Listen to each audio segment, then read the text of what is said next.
కోటగారు అని ఆయన మేము ఆప్యాయంగా పిలుచుకునేవాళ్ళం. నాకు సినిమాల్లోకి వెళ్ళక ముందు నాటకాల నుంచి కూడా బాగా పరిచయం.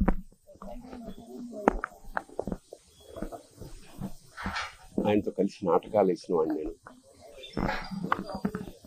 చాలా అంటే ఒక కమిట్మెంట్ తోటి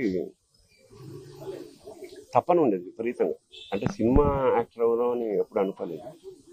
బట్ నాటకాల్లో బ్యాంక్లో పనిచేస్తున్నప్పుడు ఒక మధ్యతరగతి ఇంట్లోంచి బయలుదేరిన అతని ప్రయాణం అంచెలంచెలుగా one of the best villains of Telugu industry. సరే, మామూలుగా సరదాగా మాట్లాడుకునే వాళ్ళ కోటగారి నేచర్ ప్రకారం మాట కటువుగా ఉండేది. సరే, చిన్నప్పటి నుంచి నాకు తెలిసిన వ్యక్తి కాబట్టి పెద్ద పట్టించుకునేవాళ్ళం కాదు. ఎన్నో ఎన్నో విషాదాల్ని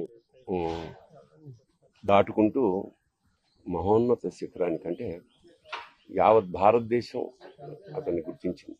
తమిళ, హిందీ ఇండస్ట్రీ కూడా అలా ఒక అనుకున్నది సాధించాడు. ఇప్పుడే అదే చెప్పుకుంటున్నాం, మా అనుభవాలు. దాదాపు 50 ఏళ్ల సాహచర్యం అది. పైగా కుటుంబం, చిన్నపిల్లలు మా ఇంటి ఎదురుగుండా ఉండడం వల్ల మాకున్న సో కుటుంబంతో కూడా చాలా అనుబంధం ఉంది. అలాంటి కోట శ్రీనివాసరావు ఇవాళ వెళ్ళిపోయాడంటే ఒక శూన్యం. కోట శ్రీనివాసరావు గారి స్థానం మాత్రం ఇంకెవరు పూరించలేరు, అది సత్యం.